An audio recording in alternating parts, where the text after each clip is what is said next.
Dear student, welcome to Satya Educate. तो आज हम पढ़ने वाले हैं क्लास 12 का न्यू टॉपिक जो कि क्या है, basic property of the charges. तो बेसिक प्रॉपर्टी ऑफ चार्जेस में आप लोग देखेंगे कि बेसिक प्रॉपर्टी ऑफ चार्जेस की मेन कौन कौन से। Basic property of electric charges. तो basic property of electric charges हमने आपको बताया था पिछले लेक्चर में कि इनकी जो तीन बेसिक प्रॉपर्टीज होती है उनको जानना सबसे इंपॉर्टेंट है। तो तीन बेसिक प्रॉपर्टी इलेक्ट्रिक चार्जेस की कौन कौन सी होती है, पहले उसको जान लेते हैं।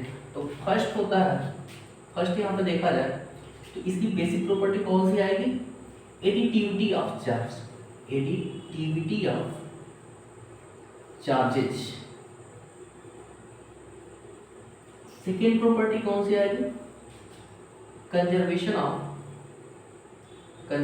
Of charges. And third property कौन सी आएगी, थर्ड प्रॉपर्टी आपकी कौन सी है, तो थर्ड प्रॉपर्टी आपकी है quantization of charge, quantization of charge.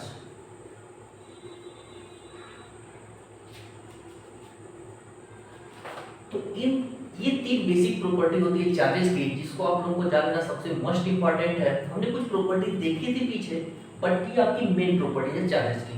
तो हम लोग एक एक करके देखेंगे। सबसे पहले देखेंगे एडिटिविटी ऑफ चार्ज क्या होता है। हमने कुछ इसके बारे में पीछे बता भी रखा है, लेकिन इसमें हम लोग थोड़ा डिटेल में जानेंगे इन चीज़ों को।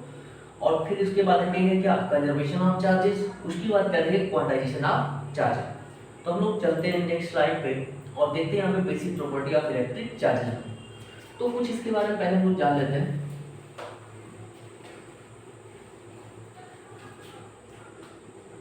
We have seen that there are two types of charges, namely positive and negative, and their effects tend to cancel each other। कहने का मतलब है कि आपके पास दो चार्ज होते हैं, कौन कौन से, पॉजिटिव और निगेटिव।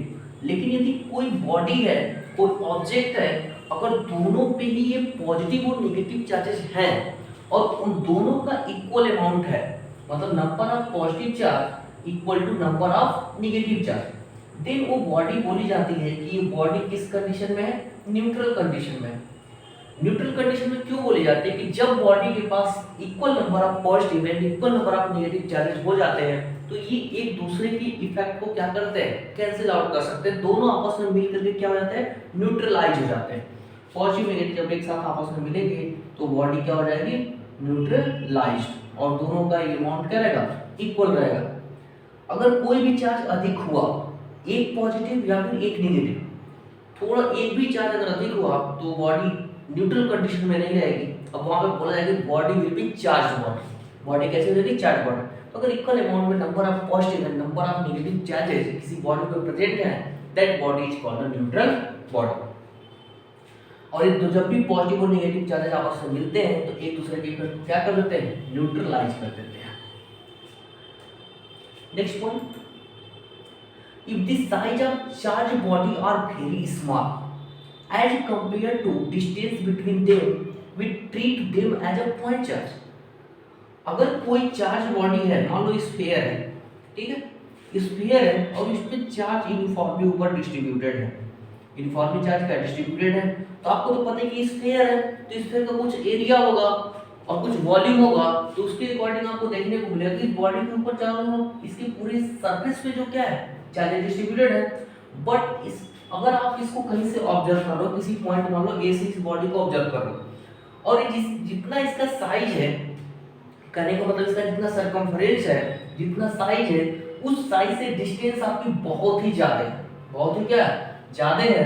तो उस कंडीशन में हम इस बॉडी पे जितना भी चार्ज यहाँ पे है, इसको हम लोग ट्रीट करेंगे एज ए पॉइंट चार्ज। ये क्या है, हमारे पास एक पॉइंट चार्ज है। अब हम ये नहीं बोलेंगे कि हमारे पास पूरा स्फीयर है, उस है तो रियल में, लेकिन अगर दूर से, बहुत दूर से उस चीज को ऑब्जर्व कर रहे हो तो वहां पे इसको क्या मानेंगे हम लोग, पॉइंट चार्ज। जैसे एक तरह से एग्जांपल लेंगे कि अगर मान लो जैसे आप एक बॉल है, ठीक है, बॉल है और वहां पे कहीं एक फील्ड है, वहां पे बॉल और फील्ड और आपके बीच में डिस्टेंस बहुत ही ज्यादा है, गैपिंग, तो आप उस बॉल को क्या बोलोगे, एज ए बॉल आपके लिए कैसी होगी, पॉइंट बॉल होगी, ठीक है। जैसे हम लोग अर्थ से क्या देखते हैं, सन को देखते हैं या फिर स्टार्स को देखते हैं, तो स्टार्स हमें कैसे फील होते हैं, एज ए पॉइंट है। तो वैसे अगर डिस्टेंस इस बॉडी से और आपके बीच का डिस्टेंस बहुत ही ज्यादा है तो आप इस चार्ज बॉडी को ऐसे कैसा ट्रीट करोगे, पॉइंट चार्ज करोगे। ठीक है, नेक्स्ट देखते हैं। All the charge content of the body is assumed to be concentrated at one point in space।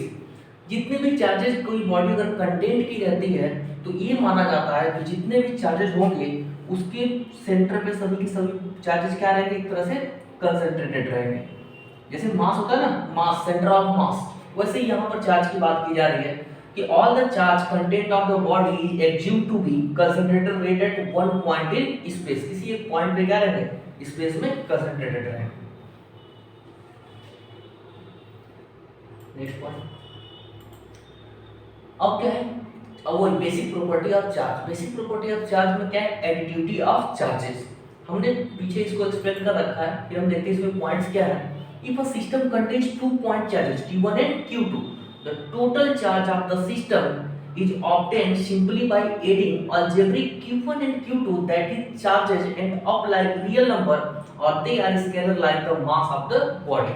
कहने का क्या मतलब है कि अगर आपके पास दो चार्जेस हैं Q1 and Q2, तो अगर उनको आपस में अलजेब्रिक सम करेंगे तो वो क्या बताएगा, एक आपका नेट चार्ज को बताएगा, नेट चार्ज उस बॉडी में कितना है।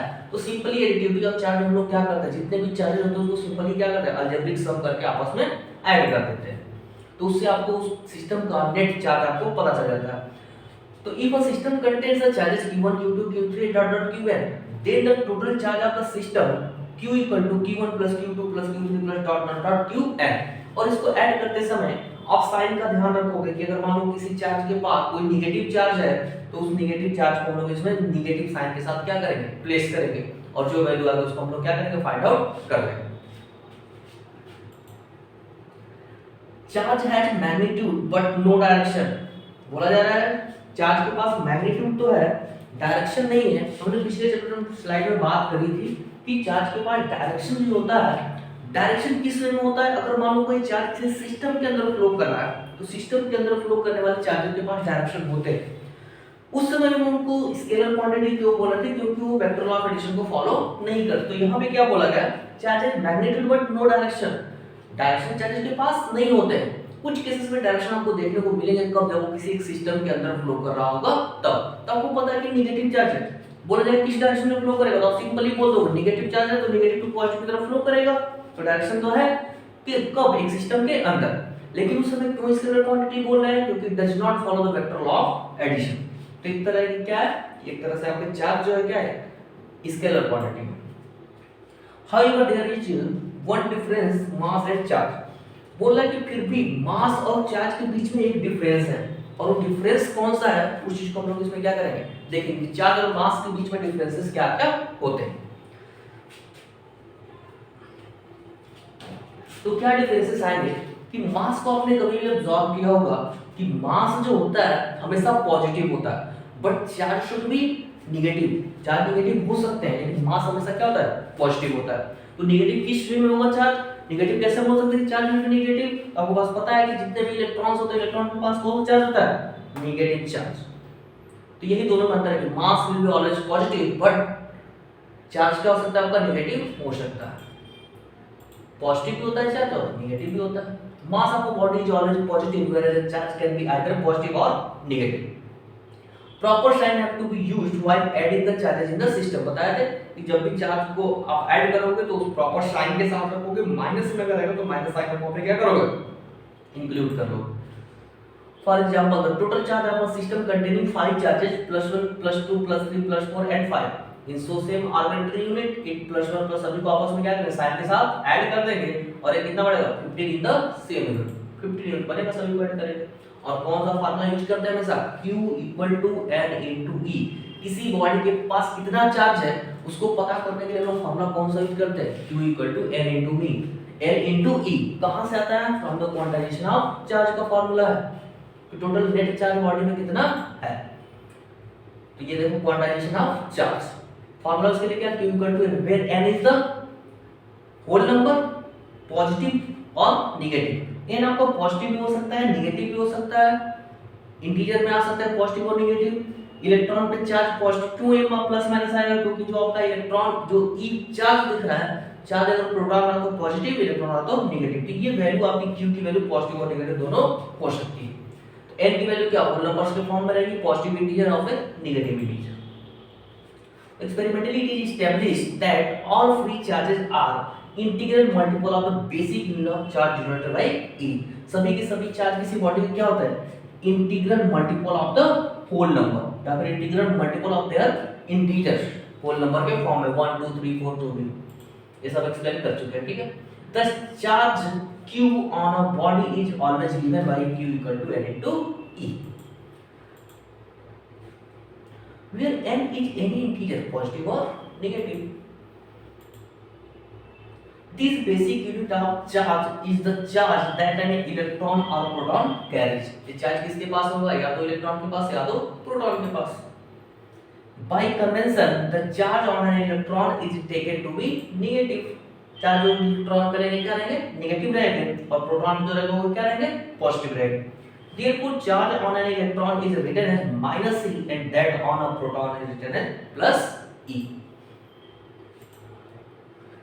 The fact that the electric charge is always an integral multiple of E in turn as quantization of charge. इसी को हम लोग क्या बोलते हैं कि जो चार्ज है इंटीग्रल मल्टीपल ऑफ क्या है, किसी चार्ज के, that is called the quantization of charge, where Q equal to N into E. These are a large number of situations in physics where certain physical quantity are quantized. कुछ एक physics में ऐसी quantities होती हैं कि हमेशा वो क्या रहती है, क्वांटाइज फॉर्म में होंगी, क्वांटाइज होंगी, पैकेट्स के फॉर्म में होंगी, मतलब उनको ब्रेक नहीं किया जा सकता। तो वहाँ पे क्या बोलेंगे, क्वांटाइजेशन ऑफ चार्ज। हमेशा जब भी उनका ट्रांसफर होगा या फिर एक फॉर्म से दूसरे फॉर्म में कन्वर्ट होगी, तो ये होल नंबर के फॉर्म में इंटीजर्स पॉजिटिव और नेगेटिव के फॉर्म में वो क्या होगी, ट्रांसफर की जाएगी, और एक कभी भी फ्रैक्शनल फॉर्म या डेसिमल फॉर्म में वो चीज नहीं होगी। The quantization of charge was first suggested by the experimental laws of electrolysis discovered by experimentalist Faraday. क्या बोला, क्वांटाइजेशन ऑफ चार्ज को सबसे पहले सजेस्ट किसके द्वारा किया गया था, it is quantization of charge was first suggested by Faraday. सबसे पहले क्वांटाइजेशन ऑफ चार्ज के बारे में किसने बताया था, फैराडे ने। फैराडे लॉ, फैराडे को आप लोग पढ़ोगे तो आगे चल के साइंटिस्ट के बारे में बताया जाएगा कि इलेक्ट्रोमैग्नेटिक इंडक्शन जहां पे टर्म आता है तो वहां पे फैराडे, तो फैराडे एक साइंटिस्ट है जिन्होंने सबसे पहली बार क्या दिया था, क्वांटाइजेशन ऑफ चार्ज का कांसेप्ट दिया था, सजेस्ट किया था। बट इनका रियल जो कांसेप्ट है क्वांटाइजेशन ऑफ चार्ज का, किसके द्वारा दिया गया, तो वहां पे एक दूसरे साइंटिस्ट आएंगे जो कि क्वांटाइजेशन ऑफ चार्ज को बिल्कुल एग्जैक्ट दिए, कब ये 1912 में। तो उनका नाम क्या था, मिलिकन। क्या नाम था, मिलिकन। तो Millikan, it was experimentally demonstrated by Millikan in 1912। तो क्वांटाइजेशन चार्ज का सबसे पहले सजेस्ट किसने किया था, फैराडे ने। बट उसका जो कि एक्सपेरिमेंटल जो वैल्यूज दी गई किसके द्वारा दी गई, फ्रॉम द मिलिकन। कब, इन 1912 या फिर 1912 में हो सकती। In the international system, a SI of units, a unit of charge is called a coulomb, and it is denoted by the system symbol. Sorry, it is denoted by the symbol C. तो Q जो है, Q हम लोग जिसको charge बोल रहे हैं, इसका SI यूनिट क्या होता है, SI यूनिट इसका क्या होता है, कूलम। और डिनोट किससे करते हैं, SI यूनिट इसका क्या होगा, कूलम। ऐसे राइट कर दे, Q equal to N into E, और यहाँ पे यूनिट हम लोग क्या लगा देते हैं, COLOUMB, क्या लिखेंगे, कूलम। और डिनोट इनको किससे करेंगे, denoted by the COULOMB, COULOMB, coulomb. और इसको डिनोट किससे करते हैं हम लोग, कैपिटल C से। तो कहीं बार अगर इसको डिनोट करना तो SI unit of the charge is, what is the SI unit of charge, SI unit of charge is the coulomb. और एक कूलम क्या, एक साइंटिस्ट का नाम है, उन्हीं के नाम पे पढ़ा है, तो हमेशा इसको कैपिटल लेटर C से डिनोट करेंगे, ठीक है।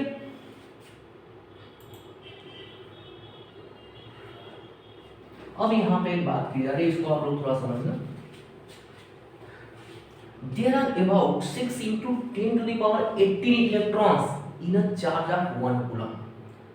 बोला जा रहा है कि एक कूलम चार्ज के अंदर नंबर ऑफ जो इलेक्ट्रॉन्स होते हैं कितने होते हैं near about 6 into 10 to the power 18 electrons होते हैं।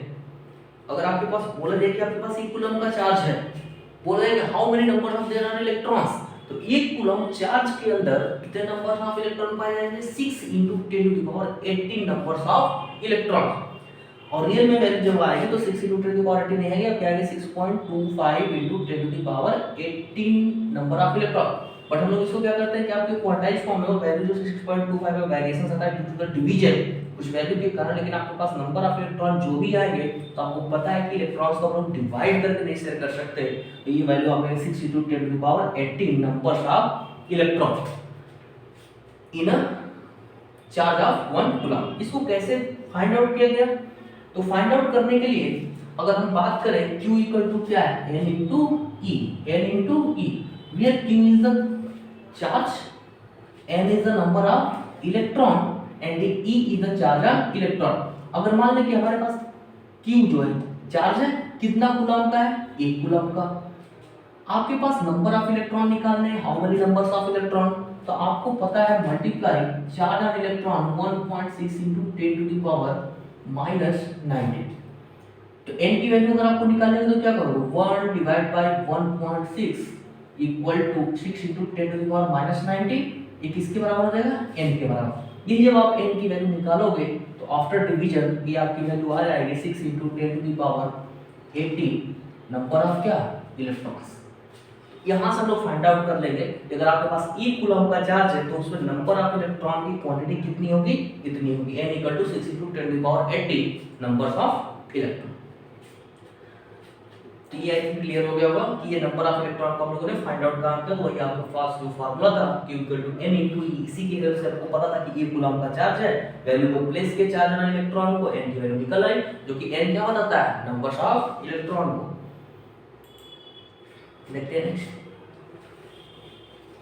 आगे वही, a coulomb is defined as the unit in term of the electric current.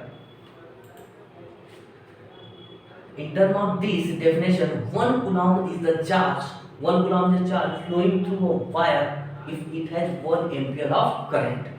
1 coulomb of charge कब बोला जाता है? जब किसी एक वायर के अंदर 1 एम्पीयर की जिस समय चार्ज फ्लो कर रही होती है उसी समय बात की जाती है कि उसके पास 1 कूलम का चार्ज है, और उसकी वैल्यू कितनी? 1.6 × 10 to power -19 coulomb. This is universal constant. ये क्या है? ये जो है यूनिवर्सल कांस्टेंट है, मतलब इसकी वैल्यू चेंज नहीं होगी, हमेशा 1.6 × 10 टू पावर -19 क्या रहेगी, because it is a universal constant, तो it can be not change. In electrostatics, charge of this large magnitude are seldom encountered and hence reduced smaller units 1 microcoulomb, 10 to the power -6 और 1 microcoulomb, मिलीकूलम जिसको बोल। इसमें देखो क्या है, इसका simple कहने का मतलब ये है कि जो ये जो वैल्यू है 1.6 into 10 to the power -19 coulomb की जो आप बात कर रहे हो, ये सब छोटी क्वांटिटी आपको नहीं दिख रही, it is a very small quantity. क्यों? क्योंकि इसमें जो 10 टू दी पावर क्या रखा गया है? -19। 10 टू दी पावर क्या है? -19, और -19 की मतलब कि स्टडी बहुत ही छोटे लेवल पे की जा रही है, माइक्रोस्कोपिक लेवल पे की जा रही है। तो इस केस में हम लोग क्या करेंगे कि इसको जो लिखेंगे कूलम चार्ज को माइक्रो में लिखेंगे, और 1 माइक्रो के लिए अगर आप बात करते हो कि 1 माइक्रोमीटर कितना मीटर होता है, तो माइक्रो के लिए हम लोग कितना 10 to the power -6 metre. 1 micrometre की अगर बात करें कि 1 माइक्रोमीटर इक्वल टू कितना, तो 10 टू पावर -6 मीटर। तो जब हम यहाँ पे कूलम को करेंगे तो ये SI यूनिट है, तो पता है कि इसमें मीटर इंक्लूडेड है, तो यहाँ पे हम लोग क्या करेंगे, ये जो वैल्यू होगी 1.6 into 10 to the power -19 coulomb, तो यहाँ पे हम लोग क्या करेंगे 1.6 into 10 to the power, ये आपकी वैल्यू किस में आ जाएगी? -13 बचेगा, और माइनस जो आपका 6 होगा वो किस में चला जाएगा? माइक्रो में, और राइट कर देंगे माइक्रो कूलम। तो जब भी छोटे लेवल पे स्टडी की जाएगी तो यहाँ पे हम लोग इस चार्ज को जो है किस में लेते हैं? माइक्रो कूलम में मेजर करते हैं। तो उसी बात को यहाँ पे क्या कर रहा है, बोला जा रहा है। यहाँ पे बात की गई है माइक्रो कूलम की, और यहाँ पे बात की गई किसे? मिली कूलम की। तो ये सभी क्या है? छोटी यूनिट्स है, ठीक है। तो जब भी माइक्रोस्कोपिक लेवल पे वैल्यू की बात की जाती है तो वहां पे आपका माइक्रोस्कोपिक लेवल वैल्यू क्या करते हैं, छोटे लेवल पे काउंट करेंगे क्योंकि ये वैल्यू बहुत ही क्या आपकी छोटी है। तो कभी कभी जब अगर माइक्रोस्कोपिक की बात करें, दो टर्म आपके याद है कौन कौन से, एक आता है micro, micro means small level study, atoms के लेवल पे स्टडी कर रहे हैं, छोटी क्वांटिटी को बहुत ही, जो कि एटम के लेवल पे, एटॉमिक लेवल पे, तो माइक्रो आएगा। और जहां पे बड़े लेवल की बात करेंगे वहां पे आएगा मैक्रो, MACR। तो उस केस में जब मैक्रो की बात करेंगे तो मैक्रो मतलब बहुत ही बड़े ऑब्जेक्ट की बात की जा रही है, एटम के लेवल से हम लोग हट करके यूनिवर्स में आ गए, वहां पे प्लैनेट्स की बात करने लगे, तो उसके कंपेयर में इनका साइज बहुत ही क्या हो जाता है, छोटा हो जाता है। और उस समय इस क्वांटिटी को हम लोग क्या करते हैं, वन टाइम्स इग्नोर कर देते हैं कि it is a very small quantity so it will B neglected. तो उस जब मैक्रो लेवल पे स्टडी करेंगे तो इन छोटी क्वांटिटी का हम लोग बात वहां पे नहीं करेंगे, ऐसी क्वांटिटी को हम लोग क्या करेंगे, इग्नोर कर देंगे। और जाओगे वहां पे प्लैनेट्स के बारे में पढ़ने, तो प्लैनेट्स में ये नहीं पूछा जाएगा आपसे कि how many number of electrons is there present in the planet, क्योंकि बहुत छोटा लेवल है, उसको काउंटिंग होगा, अगर जरूरत पड़ेगी तो काउंट कर लेंगे। लेकिन क्या है, तो बहुत ही बड़ा लेवल है, तो उसमें इन क्वांटिटीज को, छोटी क्वांटिटी को क्या कर देता है, वन टाइम्स इग्नोर कर देता है। It will B neglected because it is a very small quantity. तो आई थिंक समझ में आप क्लियर हो गया होगा आप लोगों को कि ये माइक्रो और मैक्रो का क्या रहता है। तो माइक्रो जहाँ पे स्मॉल लेवल पे स्टडी की जाती है और मैक्रो जहाँ पे बड़े लेवल पे स्टडी की जाती है। तो जहाँ बड़े ह्यूज लेवल पे स्टडी करेंगे वहाँ पे बड़े साइज होंगे, तो वहाँ पे छोटी साइज को क्या करते हैं, इग्नोर करते हैं। जहाँ पे स्मॉल लेवल पे बात की जाएगी वहाँ पे हम लोग क्या करेंगे, माइक्रो कूलम में इसको मेजर करेंगे और मिली कूलम में मेजर करेंगे 10⁻³ और मैक्रो कूलम में मेजर करेंगे 10⁻⁶। नेक्स्ट,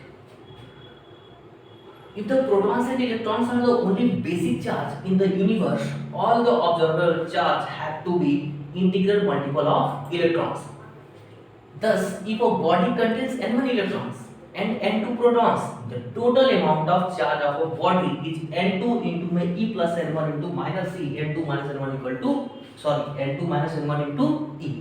इसके कहने का मतलब क्या है कि अगर कोई भी बॉडी है उसके पास है कि N1 is the number of electron and N2 is the number of proton।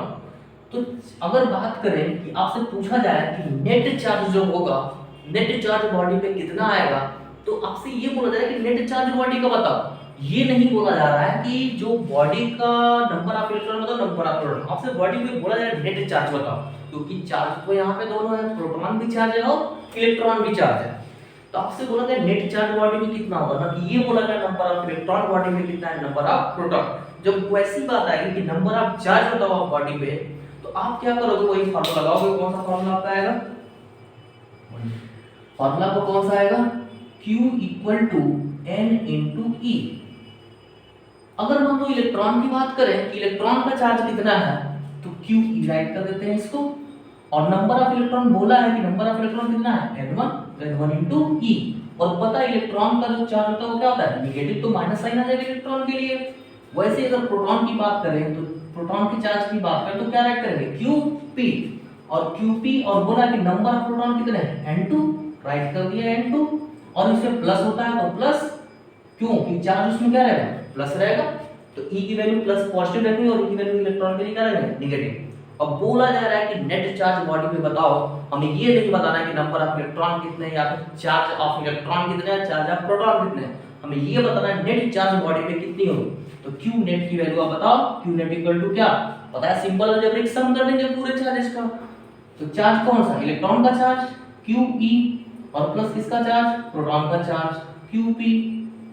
और वैसे राइट कर सकते हैं Q नेट इक्वल टू, दोनों प्लस किए हैं तो इसको पहले लिख दो या फिर इसको बाद में, कोई मैटर नहीं। तो QP प्लस में QE राइट कर दिया और QL इक्वल टू, वही सेम थिंग है नीचे, कोई नहीं, बस इलेक्ट्रॉन को बाद में कर दिया, प्रोटॉन को पहले। तो QP की वैल्यू कितनी है बेटा, N2 इंटू में E। अब बताओ QE की वैल्यू कितनी है, minus N1 into E।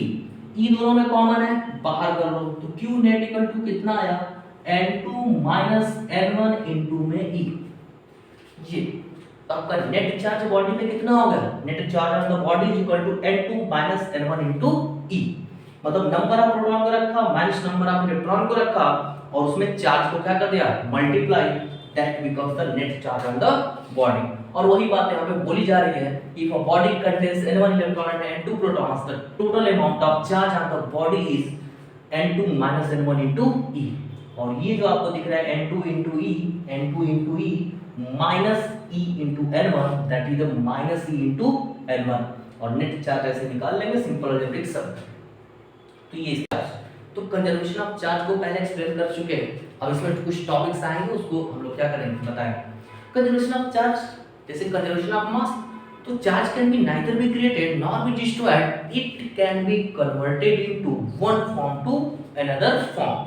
Charge को ना तो डिस्ट्रॉय किया जा सकता है, ना इसको क्रिएट किया जा सकता है, बट इसको एक बॉडी से दूसरे बॉडी पर ट्रांसफर किया जा सकता है, और एक फॉर्म से दूसरे फॉर्म में क्या किया जा सकता है, कन्वर्ट किया जा सकता है। और पूरे यूनिवर्स का चार्ज जो रहता है बिल्कुल क्या रहता है, कांस्टेंट रहता है, वो कभी चेंज नहीं होता। तो charge of universe will be always conserved. तो उसी को हम लोग कंजर्वेशन ऑफ चार्ज बोलते हैं। देखते हैं यहाँ पे क्या law of conservation of charge. The law of conservation of electric charge state that for an isolated system the net electric charge always remain constant. किसी भी एक आइसोलेटेड सिस्टम के लिए नेट इलेक्ट्रिक चार्ज होता है बिल्कुल क्या रहता है, कांस्टेंट रहता है। कि कोई भी अगर एक सिस्टम है तो उसके पास जितना चार्ज रहेगा उतना ही चार्ज रहेगा। मान लो आपके पास एक क्या है, एक दो बॉडीज है, ठीक है, एक ए है और दूसरी बॉडी को हम लोग माने कि दूसरा बॉडी कौन सा है, बी, ए और बी। तो ए के पास मान लो नंबर ऑफ चार्ज जो है आपके पास कितने हैं, 2 4 6, ठीक है, 6 इसके पास है। और मान लो उसी तरह क्या है 3 4 5 2 2 4 5 और 6 है। या फिर मान लेते हैं इसमें 6 तो हो गए, 7 8 हो गए, इसमें 8 है और इसमें कितने हैं, 6 है। अब बोला जा रहा है कि ये और बी बॉडी एक आइसोलेटेड सिस्टम के अंदर है, ना इसमें कोई बाहर से चार्ज आ सकता है, ना कोई चार्ज जो है बाहर से आ सकता है, ना ही बाहर जा सकता है। जब इन बॉडी को कांटेक्ट में लेकर के आएंगे तो पता है कि जब कोई बॉडी कांटेक्ट में आती है तो चार्ज को ट्रांसफर करना शुरू करेगी। तो चार्ज को जब ट्रांसफर करना शुरू करेगी तो उस समय भी चार्ज दोनों के भी क्या रहेंगे, इक्वल रहेंगे। कैसे, number of charge will be equal. कैसे हो जाएंगे, इसमें मान लो कितना जाएगा 2 4 6 1 7 और एक चला जाएगा उसके पास तो 1 2 3 4 5 6 7 हो गए। तो 7 और 7 कितना 14, और पहले भी कितने थे देखो 14 थे। एक बार काउंट कर लो 8 9 10 11 12 13 14, इसमें भी कितना 7 7 14। तो जब ये आइसोलेटेड सिस्टम के अंदर कुछ भी हो जाए ये चार्ज कर देते रहेंगे, कभी भी चेंज नहीं होगा। देख लो जैसे देखो एक आपके पास कौन सी बॉडी है, ए, नंबर ऑफ चार्ज इसमें कितने हैं 5 2 2 4 1 5। दूसरी बॉडी बी, इसमें नंबर ऑफ चार्ज 2 2 4 2 6 7 7, कितने चार्ज हैं 7। अब ये कांटेक्ट बनेंगे, बट जब आफ्टर कांटेक्ट जब इन दोनों बॉडी को क्या किया गया, कांटेक्ट में लाया गया। तो जब ये दोनों बॉडी क्या आई, कांटेक्ट में आई, तो आफ्टर कांटेक्ट देखो दोनों में नंबर ऑफ चार्ज इक्वल हो चुके हैं। 2 2 4 6, इसमें भी 6 इसमें भी, टोटल कितने चार्ज हो गए, फिर इधर भी काउंट कर लो 2 2 4 और 5, और इसमें कितने 2 2 4 और 5 1 6, कितने 7 है। तो 7 और 5 12 और 6 और 6 12, तो नंबर ऑफ चार्ज दोनों में भी क्या सेम, तो charge will be conserved. The charges are transferred from object B to object B, but the total charge is always constant from the system। इस पूरे सिस्टम के लिए E और B के लिए चार्जेस क्या है, कांस्टेंट है, उसकी वैल्यू चेंज नहीं होगी। इन पेयर प्रोडक्शन अब बात करेंगे, यहाँ पे जो कंजर्वेशन ऑफ चार्ज है हमने बात की थी स्टार्टिंग में पिछले वाले क्लासेस में पेयर प्रोडक्शन की, जहां पर भी अगर नंबर ऑफ जो चार्जेस होंगे क्रिएट होंगे हमेशा एक साथ पेयर के फॉर्म में, एक पॉजिटिव दूसरा नेगेटिव। यहाँ पे एक लोग हम टर्म यूज करते हैं कि जब ये आपको क्या बोला, इन पेयर प्रोडक्शन और इन पेयर एनहिलेशन, इसकी बात हमने की थी। एनहिलेशन का मतलब होता है कंप्लीट डिस्ट्रक्शन, कंप्लीट डिस्ट्रक्शन, यहाँ पे डिस्ट्रक्शन की बात होगी। प्रोडक्शन मींस प्रोड्यूस करना, बनाना, ठीक है, तो यहाँ पे प्रोड्यूस करने की बात। इन पेयर प्रोडक्शन और इन पेयर मतलब दो दो पेयर के फॉर्म में आएंगे, एक पॉजिटिव दूसरा नेगेटिव। इन पेयर प्रोडक्शन और in pair annihilation charge is also conserve, इसमें भी चार्ज क्या रहता है, कंजर्व रहते हैं। कैसे, in this process a gamma ray transfer into a electron and a positron. एक गामा रे किस में बन जाती है, इलेक्ट्रॉन, और एक क्या बनाती है, पॉजिट्रॉन। हमने बात करी थी कि जब गामा रेज को बम्बार्डमेंट कराएंगे किस पे, किसी एक स्ट्रॉन्ग मेटल के ऊपर, तो उसके ऊपर जब बम्बार्डमेंट कराते हैं गामा रेज को, प्लेटिनम मान लो आपके पास है, तो प्लेटिनम के ऊपर जब गामा रेज की बम्बार्डमेंट कराएंगे तो वो जो होगा बॉम्बार्डमेंट के बाद वो गामा रेज किस में कन्वर्ट हो जाएगी, एक पॉजिटिव चार्ज बनाएंगे और दूसरा निगेटिव चार्ज। और जब ये गामा रेज को बॉम्बार्डमेंट कराएंगे तो gamma rays will be converted into one electron and one positron. What is electron? Electron has negative charge and what is positron? Not say proton, I will say the positron. Positron है क्या बताते हैं। तो positron के पास कौन सा charge होता है? पॉजिटिव। इलेक्ट्रॉन के पास तो आपको पास पता है कि नेगेटिव चार्ज होता है, लेकिन पॉजिट्रॉन के पास कौन सा चार्ज होता है? पॉजिटिव। तो देखो पेयर प्रोडक्शन हुआ, एक नेगेटिव चार्ज और दूसरा पॉजिटिव चार्ज, तो पेयर प्रोडक्शन तो है।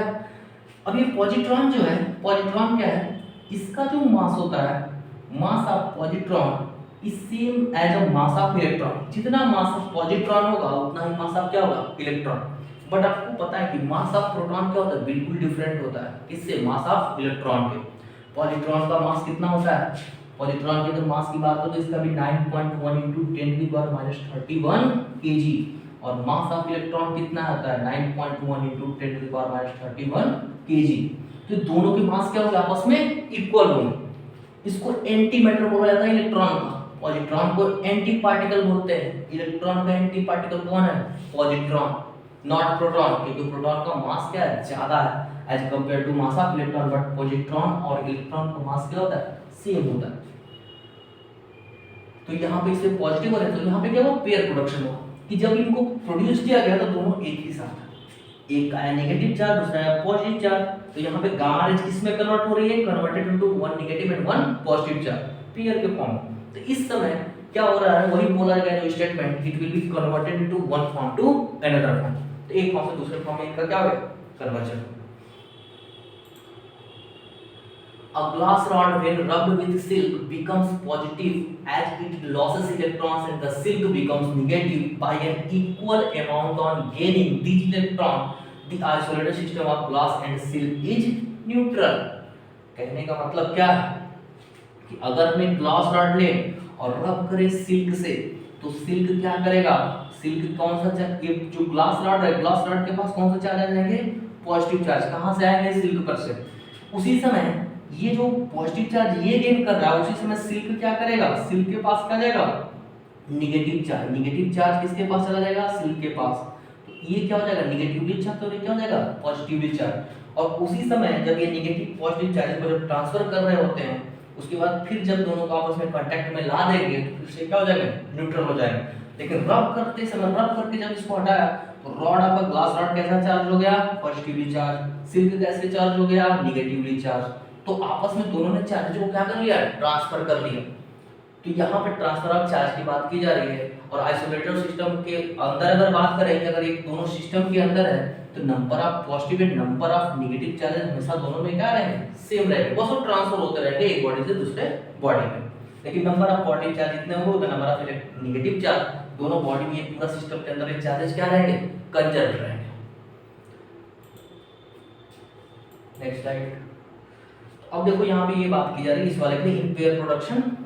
तो देखो यहाँ पे क्या एक गामा रेज है, वही बात यहाँ पर भी राइट की हुई जो हमने राइट किया हुआ कि एक गामा रेज है। देखो यहाँ पे गामा रेज कन्वर्ट किस में हुई? एक इलेक्ट्रॉन में, दूसरा पॉजिट्रॉन में। मास ऑफ पॉजिट्रॉन लिखे हुए और मास ऑफ इलेक्ट्रॉन लिखे हुए, तो पेयर प्रोडक्शन यहाँ पे हो गया। ठीक, अब एग्जांपल दे रखा है किसका? न्यूक्लियर रिएक्शन का। इस समय के चार्जेस बिल्कुल क्या रहते हैं? कंजर्व रहते हैं। जब एक न्यूक्लियर रिएक्शन होता है तो यूरेनियम को लिया, रिएक्ट कराया तो क्या बनाएंगे? ज़ीरॉन और स्टार। अब इसमें देखो अगर बात करें कि चार्ज कंजर्व है कि नहीं, तो उस चीज को अगर देखा जाए तो न्यूक्लियर रिएक्शन के दौरान जो चार्जेस हैं, देखो यहाँ पे नंबर ऑफ इलेक्ट्रॉन कितने? 92। नंबर ऑफ इलेक्ट्रॉन कितना? 0। नंबर ऑफ इलेक्ट्रॉन कितना? 54। नंबर ऑफ इलेक्ट्रॉन कितना? I think 38। ओके, तो 92, 0, 54, 38। तो देखो रिएक्शन से पहले नंबर ऑफ चार्ज कितने हैं? 92 प्लस 0 कितने हैं? 92। आफ्टर रिएक्शन देखो चार्जेस कितने हैं? आफ्टर रिएक्शन, रिएक्शन के बाद देखो यहाँ पे 0 है, यहाँ पे कितना है? 54 और प्लस में 38। ऐड करो 8 और 4 कितना? 12 को 2 कैरी 1, 5 डिवाइडेड 92। तो देखो 92 चार्ज जब रिएक्शन हुआ तब भी थे और रिएक्शन के पहले भी। तो चार्ज क्या है? रिएक्शन से पहले और रिएक्शन के बाद चार्जेस क्या है, कंजर्व है, इक्वल, जितने चार्ज पहले थे उतने ही चार्ज बाद में। तो रिएक्शन से पहले और रिएक्शन के बाद क्या चार्जेस में कुछ चेंजेस नहीं, नंबर ऑफ चार्ज क्या है, कंजर्व। तो वही चीज बताया कि यहाँ पे कंजर्वेशन ऑफ चार्ज का एग्जांपल। ये इनिशियल चार्ज, अब वही चीज को आप काउंट कर लो, इनिशियल चार्ज कितना है, देखो तो 92 plus 0 electron, 92 electron, and final charge जब रिएक्शन के बाद देखो कितना है, 92। तो जब इनिशियल और फाइनल पोजीशन में रिएक्शन से पहले और रिएक्शन के बाद नंबर ऑफ चार्जेस दोनों में ही क्या है, सेम है, तो यहाँ से बोल सकते हैं it is the conservation of charge. कि चार्ज यहाँ पे बिल्कुल क्या है, कंजर्व है पूरे सिस्टम में।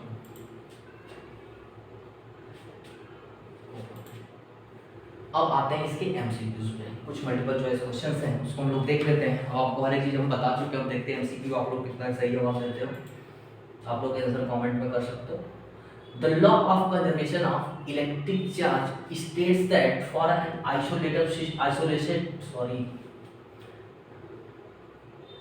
देखते हैं कुछ एमसीक्यू जो क्वेश्चन है आपके यहाँ पे। तो the law of conservation of electric charge states that for an isolated system the net electric charge, एक आइसोलेटेड सिस्टम के लिए जो नेट इलेक्ट्रिक चार्ज की वैल्यू जो होती है क्या होती है, इंक्रीज हो जाती है, डिक्रीज हो जाती है, रिमेन कांस्टेंट बनी रहती है, या फिर बिकम जीरो। तो आपको पता है कि आइसोलेटेड सिस्टम के अंदर जितने नंबर ऑफ चार्जेस रहते हैं वो क्या रहते हैं, कंजर्व रहते हैं। तो नंबर ऑफ चार्जेस क्या रहेंगे, कांस्टेंट रहेंगे, चेंज नहीं होंगे। तो क्या हो जाएगा, remains constant. Okay next, when a glass rod is rubbed with the silk becomes positive as it loses electron and silk becomes, पता है क्या, by an equal amount on gaining these electrons। तो जब आपका ग्लास रॉड क्या हो रहा है, पॉजिटिवली चार्ज हो रहा है, उस समय इलेक्ट्रॉन किस पे ट्रांसफर हो रहा है, सिल्क पे। तो सिल्क कैसा चार्ज होगा, नेगेटिवली चार्ज। तो silk becomes negative charge, silk के पास कैसा रहेगा, नेगेटिव चार्ज। अब आएगा अगला टॉपिक, इलेक्ट्रिफिकेशन। अब इलेक्ट्रिफिकेशन में बॉडी को इलेक्ट्रीफाइड कैसे किया जाता है, बॉडी को चार्ज कैसे किया जाता है, चार्ज करने के बॉडी के तरीके क्या क्या है, कैसे हम किसी बॉडी को पॉजिटिवली चार्ज करते हैं, कैसे निगेटिवली चार्ज करते हैं, इनके प्रोसेस क्या क्या है, कितने मेथड्स को यूज करके हम लोग किसी बॉडी को इलेक्ट्रीफाइड कर सकते हैं। ठीक है, तो अब इसको देखेंगे आप लोग नेक्स्ट लेक्चर में।